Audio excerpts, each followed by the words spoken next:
mengucapkan kalaulah saya buat begitu dan begini. Jangan, kata Nabi. Contoh, saudara kita maut, kemalangan jalan raya, kita terlampau sedih, kita pun ucapkan kalaulah dia tak pergi. Jangan, kalau dah tak ada. Perkataan kalau, seandainya, andai kata, Nabi kata itu kena dibuang. Maka sahabat tanya, kalau tak boleh berkalau, apa lagi ya Rasul? Walakin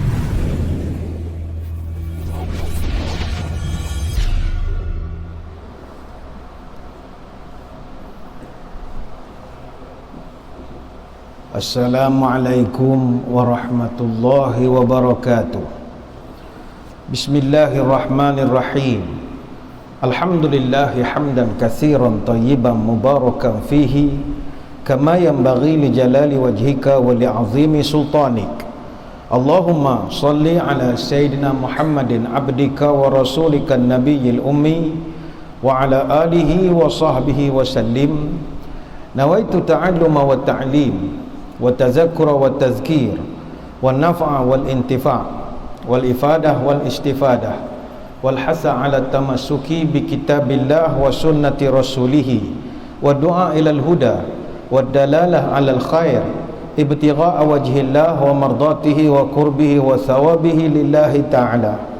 Allahumma raddina bi qada'ika wa sabbirna ala bala'ika wa auzi'na syukra ni'maika. Ya Allah, jadikan kami redha menerima takdirmu, jadikan kami sabar dalam menerima ujian darimu, dan bimbinglah kami dalam mensyukuri semua nikmat-nikmatmu. Yang dihormati para pegawai dan sukarelawan Masjid Negeri Sultan Ahmad I, tuan-tuan guru, para alim ulama, para habaib muslimin muslimat, hadirin hadirat, mudah-mudahan berbahagia sekalian. Tuan-tuan, hidup kita penuh dengan ujian. Ada masa langkah kita terhenti, ada masa hati kita merasa sesak, ada masa air mata tak pernah kering, ada masa harapan tak tahu lagi mana nak diletakkan. Ujian demi ujian yang kita terima dalam pelbagai perkara, ada masanya kita rasa begitu tertekan. Namun percayalah, apa juga ujian yang sedang menimpa kita, kita tidak pernah bersendirian. Kita diuji dengan kematian misalnya. Kemarin ada berlaku kemalangan di Jalan Kuantan Segamat, mengorbankan satu keluarga, hilang semua keluarga itu, langgar dengan lori. Bayangkanlah bagaimana keluarga nak menerima peristiwa yang sebegitu. Maka di sinilah mustahaknya orang beriman itu dipagar hati dan jiwa dia dengan satu sifat yang Nabi ajar tak jemu-jemu, iaitu sifat dia kena redha dengan ketentuan Allah. Yang ini payah betul.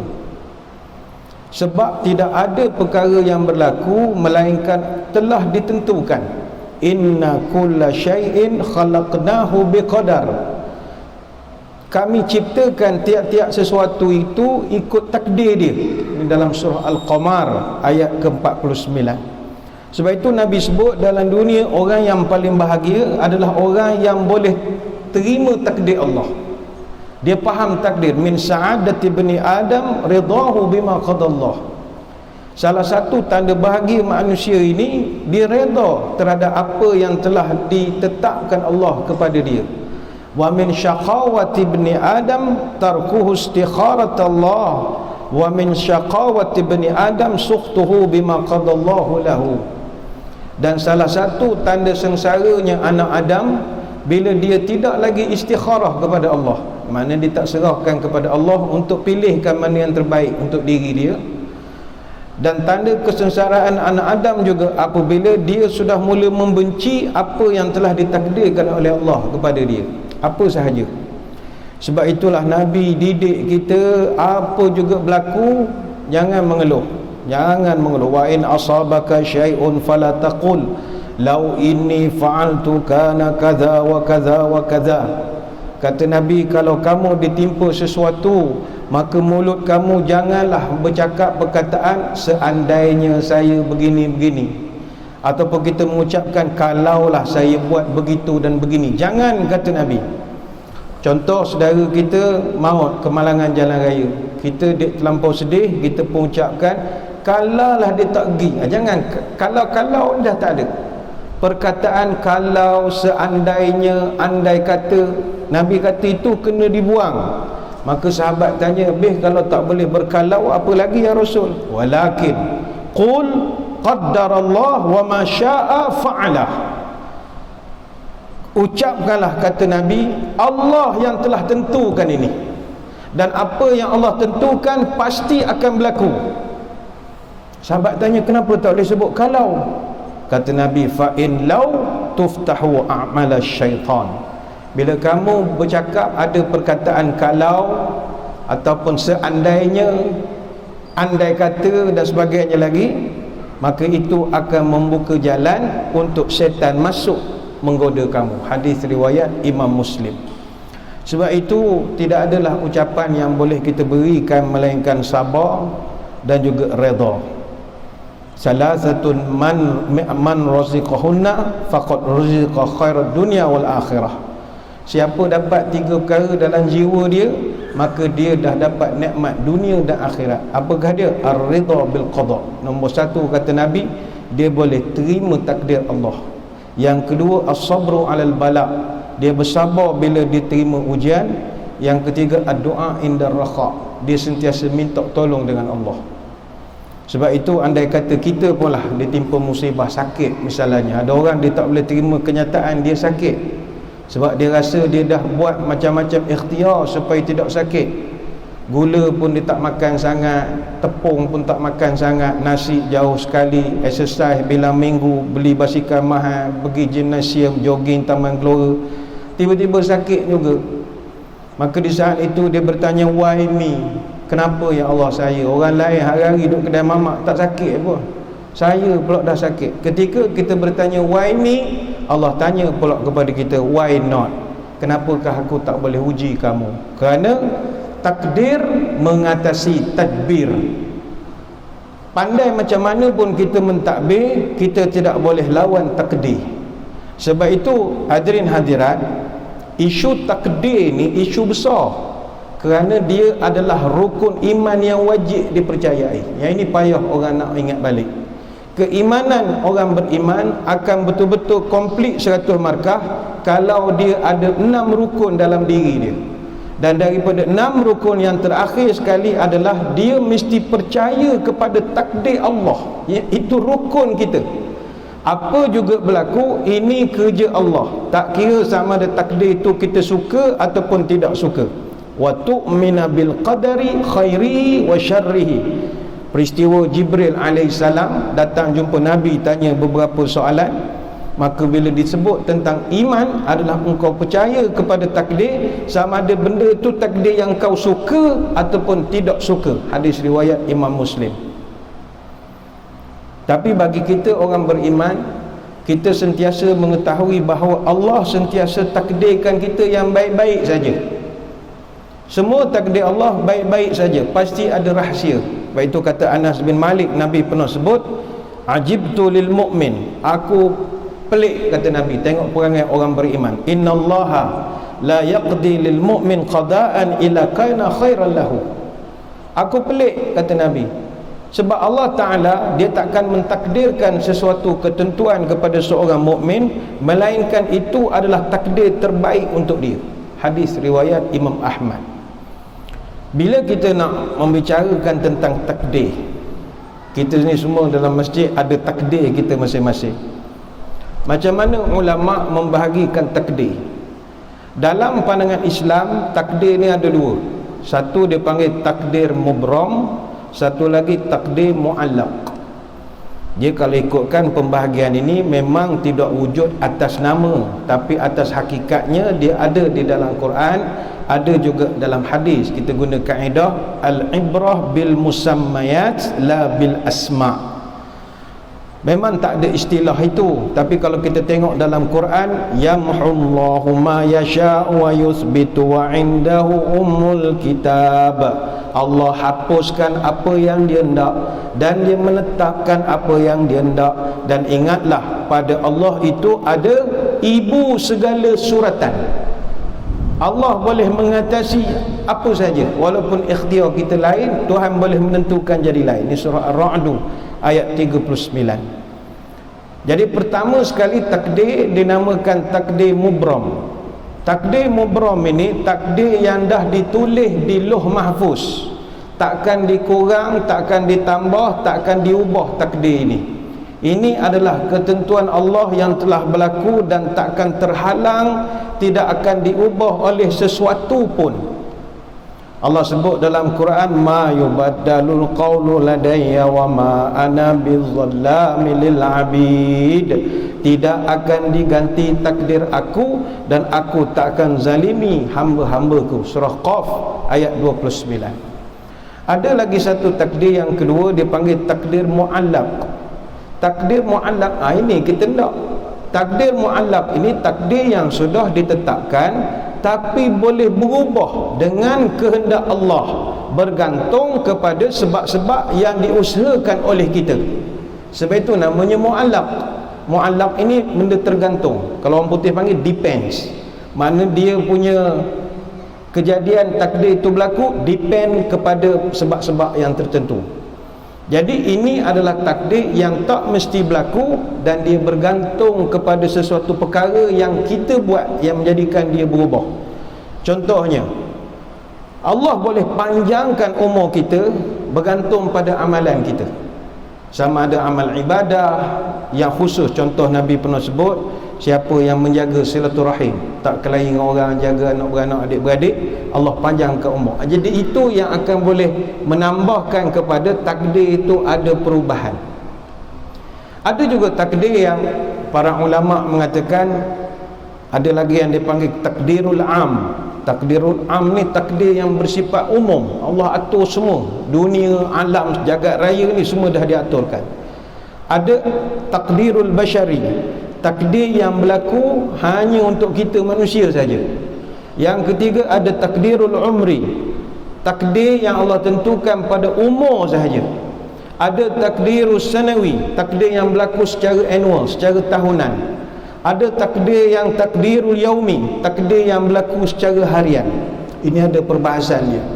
Ada juga ulama kata takdir ni ada 4. Pertama takdir azali, yang kedua takdir umri, yang ketiga takdir sanawi, yang keempat takdir yaumi. Apa maknanya? Kalau takdir azali ni takdir yang Allah dah tulis di Lauh Mahfuz 50,000 tahun sebelum dia ciptakan langit dan bumi. Ini adalah takdir yang merupakan takdir yang sangat pasti berlaku kepada semua manusia. Dalam satu hadis Nabi pernah menyebut, kataballahu maqadiral khalaiq qabla an yakhluqas samawati wal ard bi 50,000 sanatin wa qala wa 'arshuhu 'alal ma. Allah kata Nabi telah menentukan takdir pada makhluk dia 50,000 tahun sebelum dia ciptakan langit dan bumi. Ini takdir dalam kitab besar Lauh Mahfuz. Pertama. Yang kedua ada takdir umri. Takdir umri ni takdir yang ditulis oleh malaikat ketika ditiupkan roh ke dalam janin. Masa kita di alam rahim dimasukkan roh, ketika itu ditentukan takdir umri. Dalam hadis disebutkan inna ahadakum yujma'u khalquhu fi batni ummihi 40 yawman thumma yakunu fi dhalika 'alaqatan mithla dhalika thumma yakunu fi dhalika mudghatan mithla dhalika thumma yarsalul malak fayanfukhu fihi ruh wa yu'maru bi 4 kalimat bi katbi rizqi wa ajali wa amali wa syaqiyyun aw sa'idun. Bila seorang itu dikumpulkan dalam perut ibunya selama 40 hari, kemudian dia menjadi segumpal darah, kemudian menjadi segumpal daging, kemudian Allah akan utus malaikat meniupkan roh dan diperintahkan kepada malaikat itu wa yu'maru bi 4 kalimat, tulis 4 takdir. Pertama, rezeki budak ni, yang kedua ajal dia, yang ketiga amal dia, yang keempat celakanya ataupun bahagianya, semuanya telah ditentukan. Hadis riwayat Bukhari dan Muslim. Takdir yang ketiga, takdir sanawi. Takdir sanawi ini takdir yang berlaku secara tahunan dan ditulis kejadiannya untuk setahun ke depan. Bilakah masa ditulis takdir sanawi ini? Pada malam Lailatul Qadar, yang mana Allah Ta'ala sebutkan dalam Quran, fiha yufraku kullu amrin hakim. Pada malam itu dijelaskan segala urusan dengan penuh hikmah. Surah Ad-Dukhan ayat 4. Dalam ayat yang lain disebutkan pula, tanazzalul malaikatu warruhu fiha biizni rabbihim min kulli amr salamun hiya hatta matla'il fajr. Pada malam itu turun malaikat-malaikat dan juga Jibril dengan izin Allah untuk mengatur urusan, dan malam itu akan sejahtera sampailah terbit matahari. Surah Al-Qadar ayat 4 sampai 5. Kata ulama tafsir, 4 urusan dunia ini akan diserahkan pada malaikat untuk diuruskan. Pertama, urusan rahmat dan azab diberi pada Jibril, aturkan sepanjang tahun sampai Ramadan tahun depan. Yang kedua, daftar tumbuh-tumbuhan dan rezeki, ni malaikat Mikail akan catatkan. Yang ketiga, daftar hujan, angin, bencana, ini malaikat Israfil. Ribut peti hak sedang berlaku di luar masjid, semua dah diaturkan, telah direkodkan untuk setahun. Dan yang keempat, rekod kematian daripada Ramadan ke Ramadan tahun depan juga diaturkan pada malam Lailatul Qadar. Sebab itu kalau orang dapat jumpa dengan malam Lailatul Qadar, kena pula doanya pada malam itu yang dia boleh mengubah takdir itu. Takdir sepatutnya dia mati kanser tahap 4 dah, tapi malam tu dia doa sungguh-sungguh, dapat diubah. Ini saya akan terangkan nanti. Takdir yang keempat, takdir yaumi. Takdir yaumi ni takdir yang berlaku tiap-tiap hari. Kullu yaumin huwa fi sya'n. Pada setiap waktu Allah sentiasa sibuk mengaturkan. Ini surah Ar-Rahman ayat 29. Sebab itu bagi kita ahli sunnah wal jemaah, kita dalam bab takdir ni, tuan-tuan tidak boleh jadi seperti puak-puak Najariyah ataupun Jabariyah. Jangan. Kita ahli sunnah wal jemaah, kita ada konsep usaha, ikhtiar dan juga ketentuan. Kalau ikut geng-geng Najariyah, Qadariyah, payah. Kalau geng Qadariyah atau Najariyah, dia tolak terus qada dan qada ni. Dia tolak, dia tak percaya. Sebab katanya semua yang berlaku tak ada kena-mengena Tuhan yang mengatur. Semuanya berlaku secara semula jadi. Semuanya berlaku kerana usaha kita sendiri. Kita berjaya dalam perniagaan, profit margin bagus kerana kita usaha, pergi kursus, belajar motivasi macam-macam. Kita jadi hebat, dapat PhD ke apa ke, kerana kita rajin pergi kelas, rajin buat assignment, rajin collect data. Dia tak ada kena-mengena dengan ketentuan Allah dalam kejayaan dia. Semua berlaku secara semula jadi, kita yang aturkan. Sebab itu di zaman dulu, ulama-ulama yang berhadapan dengan puak-puak Qadariyah ini agak pening juga. Sebab mereka ni, semua benda bagi mereka tak ada kena-mengena dengan Tuhan. Semua berlaku secara automatik begitu je, tak payah usaha, tak payah apa, dia benda jadi gitu je. Kita tak payah beria. Berlaku satu ketika satu debat antara seorang ulama dengan geng-geng Najariyah ini. Ulama ni duduk seberang sungai, geng-geng Najariyah ni pondoknya seberang sungai, ajak berdebat. Ulama ni kata tak apalah, saya datang hari esok pukul 10 pagi. Tunggu je lah. Tunggu tak datang. Sampai pukul 11 ustaz ni tak datang lagi. Geng-geng Qadariyah ni semua dah ngejek-ngejek dah. Ustaz doa ya, tak datang, dia takut berdebat dengan kita. Sampai tengah hari baru ustaz tu sampai. Jadi ketua Najariyah Qadariyah ni tanyalah, ngapa ustaz awak lambat? Janji pukul 10 ni, kat tengah hari baru sampai. Kata dia, saya tadi duduk tepi sungai nak tunggu bot penambang, tak ada. Saya nunggu-nunggu, tak ada orang langsung hari ni, saya nak ke seberang. Tengah saya duduk-duduk, tiba-tiba pokok sebelah saya tumbang. Boom. Bila dia tumbang, perut automatik molek tepuk, jadi bot, jadi perahu pula dah. Penayung pula tak ada. Tiba saya tengok dahan-dahan dia pun jadikan automatik. Saya pun naik, lepas tu dia bergerak sendiri. Apa jawab puak-puak Qadariyah? So berdoa lah ustaz, takkanlah benda tu boleh jadi tiba-tiba saja, mestilah benda tu kena dibuat. Maka kata ulama ni, kenapa kamu tak percaya kepada ketentuan Allah? Kenapa kamu tak percaya kepada Allah menentukan sesuatu dan ada ikhtiar daripada kita? Itulah yang sebenarnya. Kenalah geng-geng Najariyah Qadariyah ini. Sama juga dengan satu puak Jabariyah.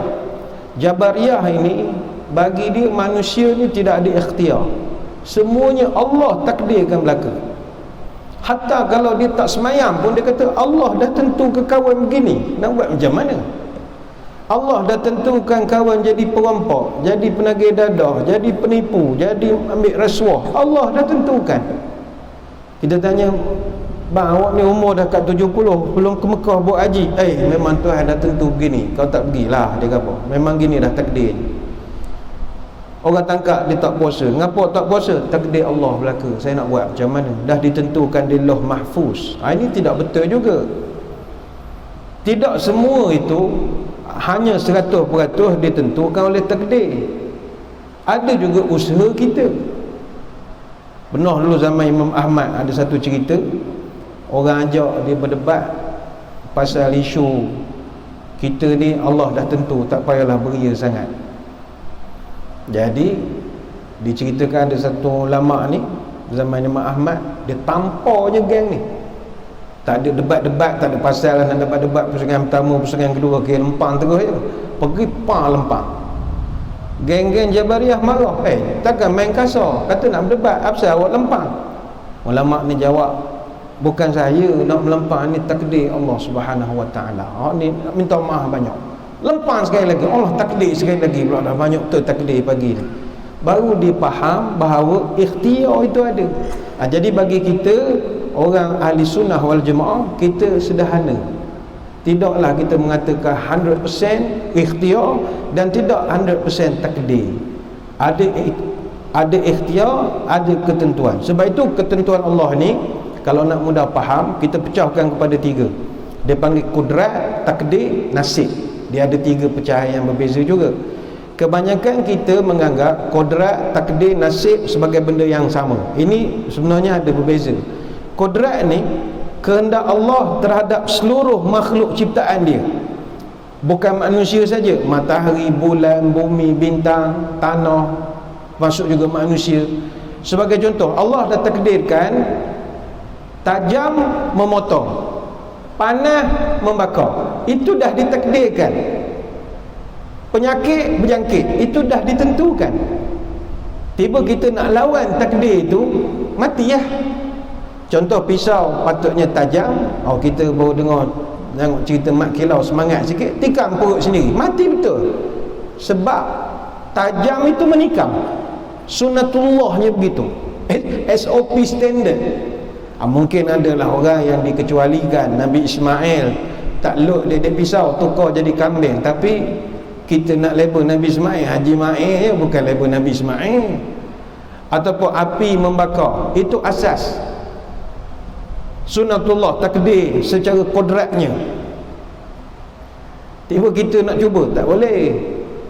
Nabi Ibrahim bakar, itu Nabi Ibrahim, bukan Haji Ibrahim, Nabi Ibrahim. Jadi benda begitu dia panggil sebagai kodrat.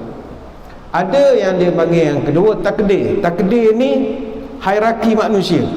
Takdir jadi lelaki, takdir jadi perempuan, lahir di mana, lahir jadi Melayu, lahir jadi Cina. Takdir jodoh, kahwin dengan orang tua, kahwin dengan orang muda, kahwin dengan orang Afrika, kahwin dengan orang Melayu, kahwin dengan Arab. Takdir. Dan juga kematian, mati di mana, mati bagaimana, tengah balin daun teruk ke meninggal, tengah gentai tasbih ke, ada diaturkan. Sebab itu saya tertarik dengan falsafah orang Jawa. Orang Jawa dia kata dalam hidup kita ni ada 5 perkara tak ada orang boleh pasti. Dia panggil siji pasti, loro jodoh, telu wahyu, papat kodrat, 5 bandar. Nombor 1 pasti, mati, tak ada orang tahu. Yang kedua jodoh, jodoh tak tahu. Yang ketiga wahyu, anugerah. Yang keempat kodrat, nasib kita. Yang kelima bandar, iaitu rezeki. Cuma kata para ulama, Kodrat dengan takdir ni hak prerogatif, kehendak dan kuasa Allah 100%. Hak Allah 100%. Dan apa juga takdir ataupun kodrat ini, dia sifatnya baik, dia tak ada yang buruk. Dia sifatnya konstruktif, dia tidak buruk ataupun destruktif, menghancurkan, tak. Sama juga tidak ada kehendak Allah kepada hamba-Nya yang tak elok, semuanya selalu baik, tapi atas pilihan kita. Jadi ini yang kedua. Yang ketiga, nasib. Kita selalu guna perkataan nasib untuk nak membayang, kata dia, oh nasib baik kau tak lalu, kalau kau lalu meninggal. Kita banyak menggunakan nasib. Nasib dia berbeza dengan kodrat dan juga takdir. Macam kita selalu dengar kalau orang Pantai Timur sebut mujur lah. Mujur aku tak ada. Mujur maknanya dia nasib baik.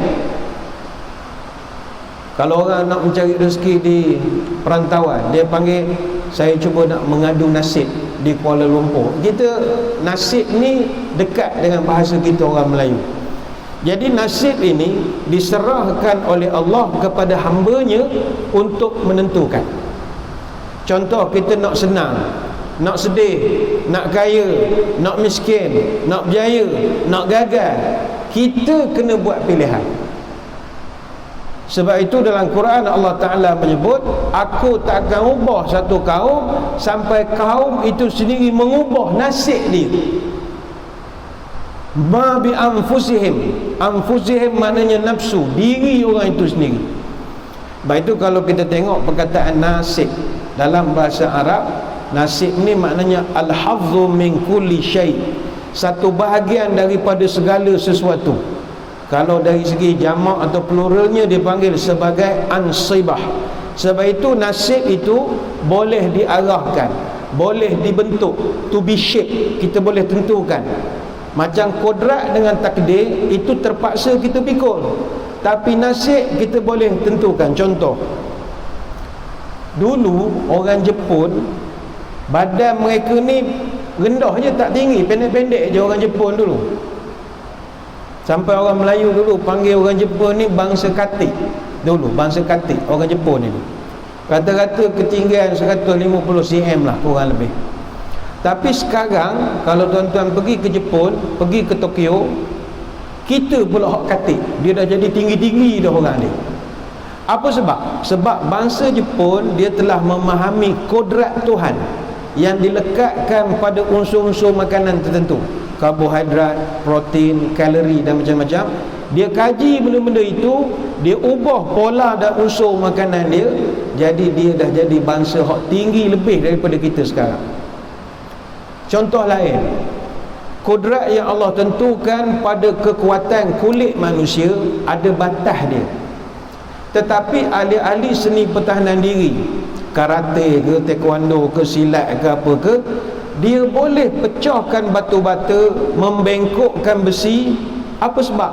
Kerana semuanya bermain pada spektrum. Dia tahu bagaimana nak meningkatkan lagi tahap kekuatan kulit, tangan ataupun tubuh badan dia. Jadi benda itu yang boleh di-adjustkan. Sebab itu kalau timbul persoalan, boleh ke kita ngubah takdir, Ustaz? Bukankah semua dah ditentukan? Baik, takdir yang berubah adalah takdir selain daripada yang telah tercatat di Lauh Mahfuz. 3 tadi, takdirul umri, takdirul sanawi, takdirul yaumi. 3 ni boleh ubah. Tapi kalau takdir azali di Lauh Mahfuz itu takkan berubah. Contoh, ditakdirkan kita semasa dalam kandungan, dan kita ditakdirkan ditulis umur kita sekian-sekian, mati sekian-sekian kerana sakit sekian-sekian. Itu dipanggil takdir umri. Takdir umri boleh berubah dengan cara rajin berdoa, jaga makan, cari keberkatan dalam hidup. Maka takdir itu jadi berubah dan umurnya makin panjang daripada yang sepatutnya, dan menjadi berkat pula umurnya itu. Baik itu dalam satu hadis Nabi pernah sebut, innar rajula la yuhramu rizqa bil zambi yusibuhu. wa innal qada la yaruddu illa du'a wa inna du'a ma'al qada'i ya'talijani ila yaumil qiyamah wa innal birra yazidu fil umri. Sesungguhnya seorang hamba itu akan terhalang rezekinya kerana disebabkan dosa yang banyak dia buat. Dan sesungguhnya, kata Nabi, takdir itu tidak berubah kecuali dengan doa, kata Nabi. Takdir boleh berubah dengan doa. Sesungguhnya doa dan takdir saling berusaha untuk mendahului antara satu sama lain sampai kiamat. Kita punya takdir mati contoh 80. Doa kita minta umur panjang. Dia berlawan ni. 80 umur panjang, 80 umur panjang, 80 umur panjang. Siapa sampai dulu lah. Dia saling bersaing sampailah, kata Nabi, ila yaumil qiyamah. Kemudian Nabi sambung, wa innal birra yazidu fil umri. Sesungguhnya perbuatan baik kita boleh memperpanjangkan umur. Hadis riwayat Imam Ahmad dan juga Ibnu Majah. Hadis ini dihasankan oleh Syu'aib Al-Arnud dalam kitab Takhrijul Musnad. Jadi 3 perkara yang kita boleh buat untuk nak mengubah takdir kita. Pertama, Nabi ajar banyakkan buat amal kebajikan. Banyak buat amal kebaikan. Terutama bila Nabi sebut wa innal birra yazidu fil umri. Bir ini maknanya buat baik khusus kepada mak bapak. Jadi kepada yang masih ada ibu bapa, buat je lah baik dengan mak bapak. InsyaAllah Allah akan ubah banyak daripada ketentuan yang asal. Mungkin Allah takdirkan kita ini misalnya rezeki tak banyak asalnya, tapi sebab berkat tolong mak bagi duit sok mak, kita jadi rezeki itu tidaklah kaya, tapi ada tak pernah susah. Dia ubahkan. Kita patut mati umur 60, tapi sebab kita jaga mak, Allah panjangkan umur kita sampai 70 lebih. Sebab kalau kita mati awal, siapa nak jaga mak? Dia jadi berkat kita punya takdir itu. Yang kedua, kata ulama, yang boleh mengubah takdir, banyakkan sedekah. Sedekah. Kita dah tahu kita banyak penyakit apa semua. Kalau ikut doktor kata awak ni lagi setahun meninggal lah, contoh. Kita pun banyak tolong orang, sedekah apa semua. Budak-budak nak belajar bagi duit. Dengan amalan sedekah itu, dia boleh memanjangkan lagi umur kita, membaiki balik takdir-takdir kita yang tak kita tak nak.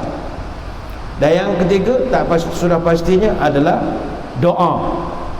La yaruddul qada illa doa. Tidak akan dapat menolak takdir Allah kecuali doa. Ini hadis riwayat Tirmizi, Hakim, Ahmad dan Ibnu Majah. Sebab itu berdoalah tuan-tuan. Doa ini benda yang paling hebat dalam dunia, benda yang paling gagah. Dulu saya pernah ceritakan, orang tanya kepada Sayyidina Ali, apakah benda paling gagah dalam dunia?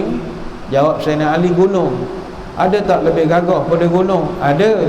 Besi, sebab besi boleh sodok gunung. Ada tak lebih gagah dari besi? Ada.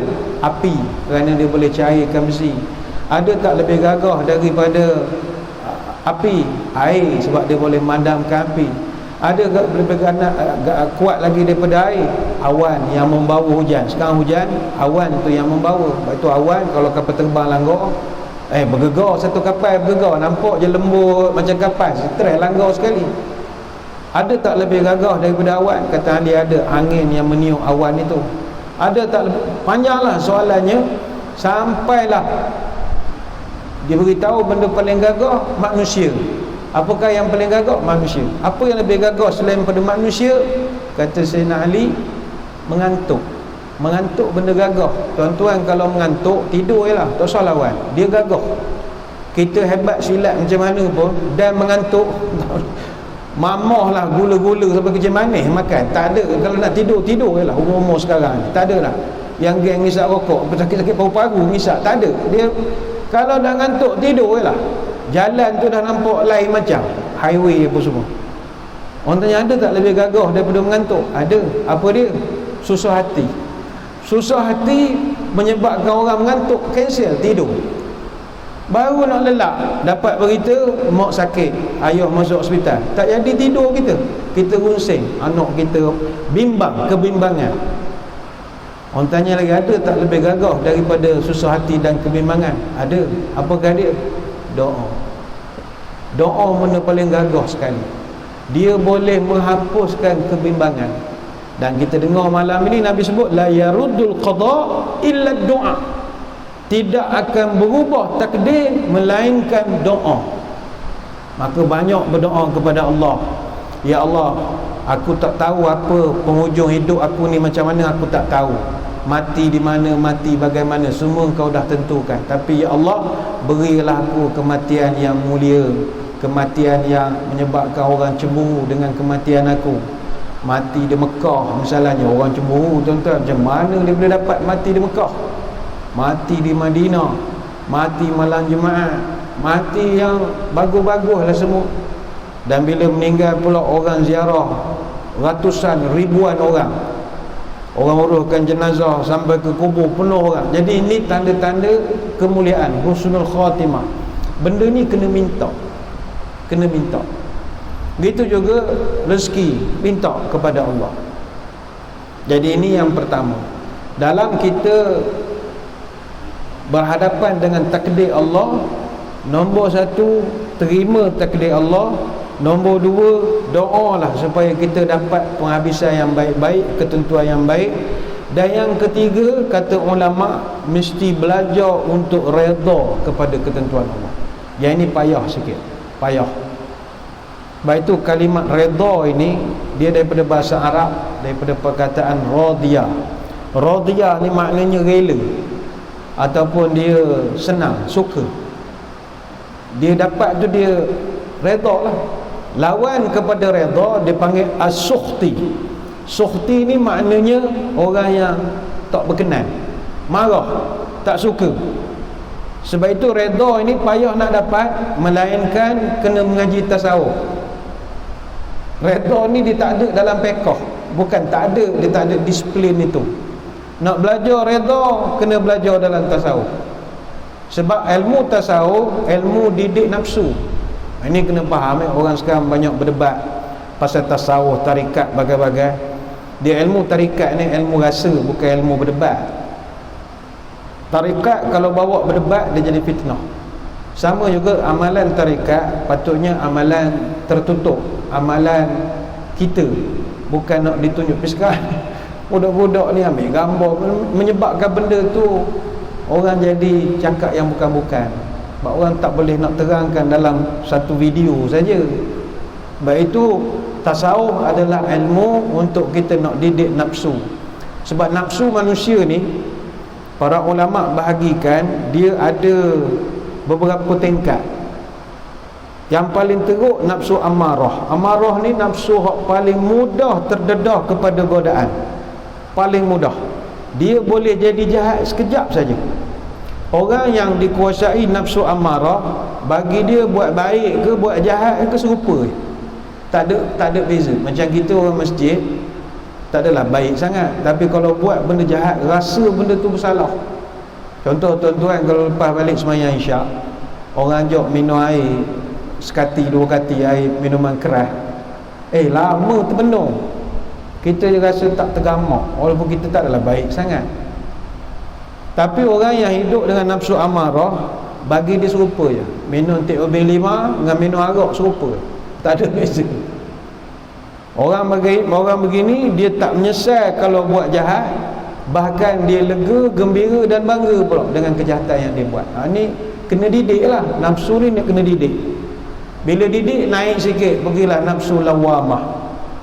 Orang nafsu lawamah ni, dia buat jahat dan dia menyesal. Yang pertama tadi buat tak menyesal pun, bangga ajak pula orang. Orang lawamah ni dia menyesal.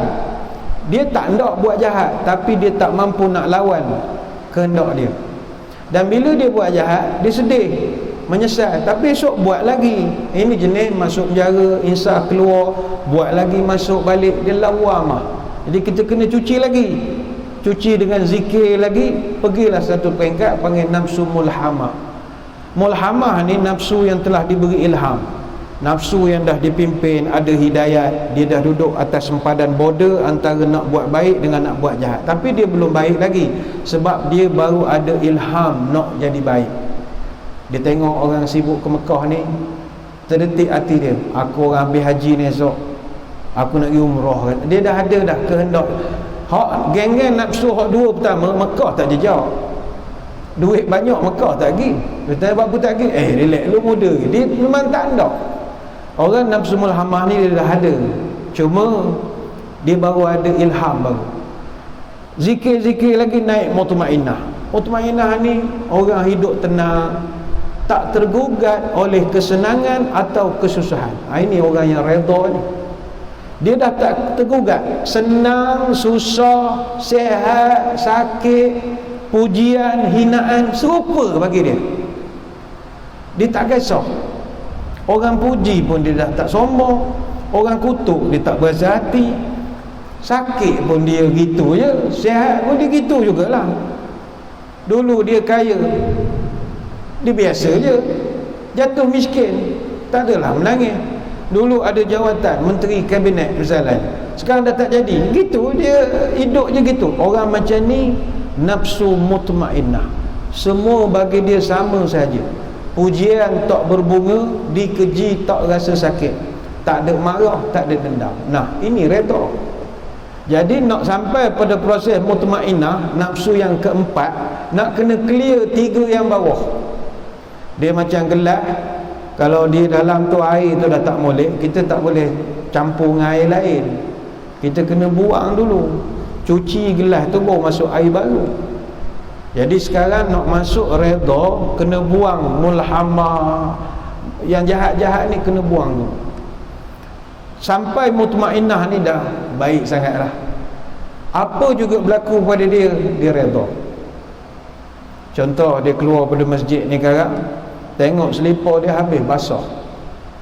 Hujan, mana dia sangka payung tak bawa. Tapi orang yang kalau dah nafsu mutmainnah ni, dia lantak je. Lantak, basah lah, payung tak bawa, redah je lah. Dia jenis tak kisah. Kalau orang yang nafsunya masih lagi amarah, masih lagi tak digilap nafsunya itu, marah dia. Wah, hujan pula dah, aku dah lah mari dengan motor. Aduh, dia susah menerima sebarang ketentuan.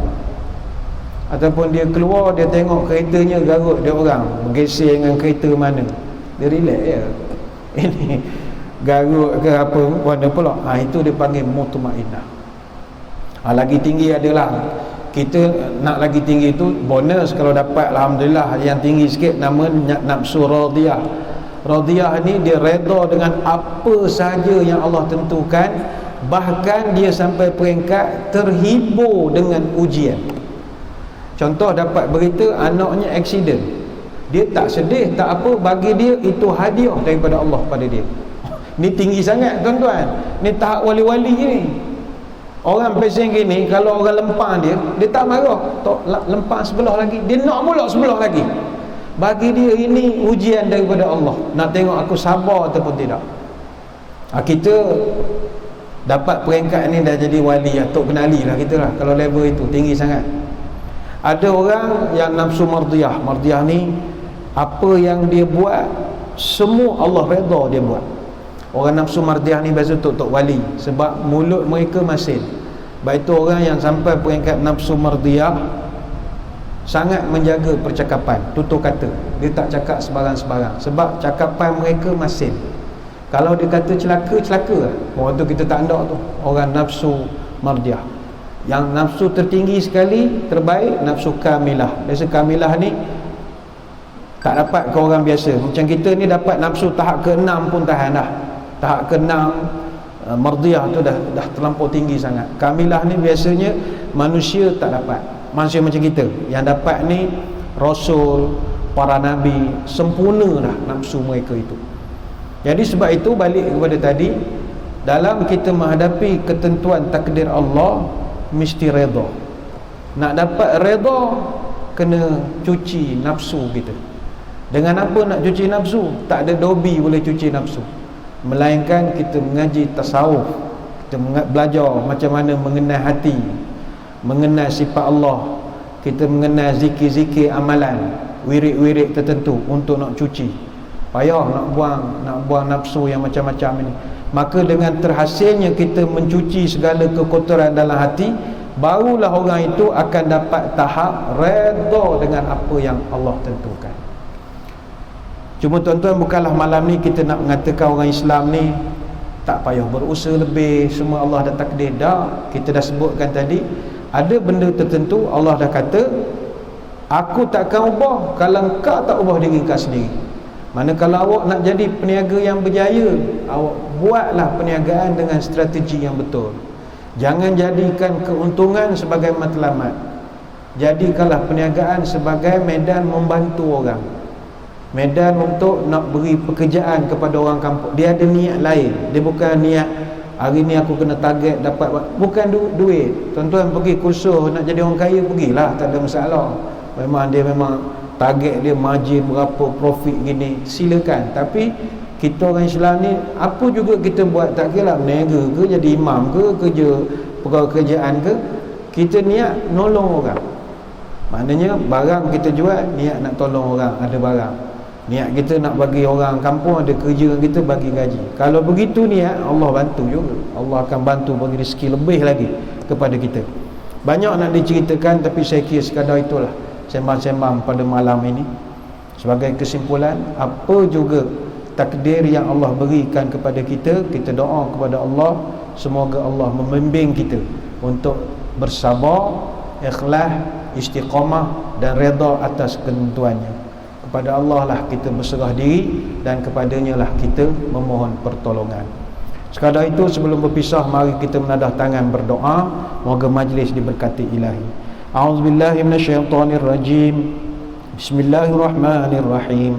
Allahumma inna nas'aluka min khairi kullihi ajili wa ajili ma 'alimna minhu wa ma lam na'lam, wa na'udzubika minasyarri kulli ajili wa ajili ma 'alimna minhu wa ma la na'lam. Ya Allah, kami mohon padamu segala kebaikan, sama ada yang disegerakan atau kebaikan yang ditunda, apa yang kami tahu ataupun apa yang kami tak tahu. Kami berlindung kepadamu dari segala keburukan, sama ada keburukan yang disegerakan atau keburukan yang ditunda, sama ada keburukan yang kami tahu ataupun kami tidak tahu. Allahumma inna nas'aluka min khairi ma sa'alaka 'abduka wa nabiyyuka, wa na'udzubika min syarri ma 'adza bi 'abduka wa nabiyyuka. Ya Allah, kami mohon padamu kebaikan apa yang pernah diminta oleh hamba-Mu dan juga Rasul-Mu Muhammad sallallahu alaihi wasallam, dan kami berlindung kepadamu dari apa yang diminta perlindungan oleh Nabi sallallahu alaihi wasallam. Allahumma inna nas'alukal jannata wa ma qarraba ilaiha min al-qawlin aw amal, wa na'udzubika minan nar wa ma qarraba ilaiha min qawlin aw amal, wa nas'aluka an taj'ala kulla qada'in qadaitahu lana khaira. Ya Allah, kami mohon padamu surga dan apa juga yang boleh mendekatkan kami dengan surga, sama ada melalui ucapan kami atau perbuatan kami. Kami berlindung padamu daripada neraka, dan apa juga yang boleh mendekatkan kami kepada neraka, sama ada melalui ucapan kami atau perbuatan kami. Dan kami mohon kepadamu, semua takdir-takdir yang engkau tentukan pada kami adalah takdir-takdir yang baik. Subhanakallahumma wa bihamdika, nasyhadu an la ilaha illa anta, nastaghfiruka wa natubu ilaik. Wa sallallahu ala sayyidina Muhammadin wa ala alihi wa sahbihi wa baraka wa sallam. Walhamdulillahi rabbil alamin. Sekadar itu, wabillahi taufiq wal hidayah. Assalamualaikum warahmatullahi wabarakatuh. Wallahu a'lam.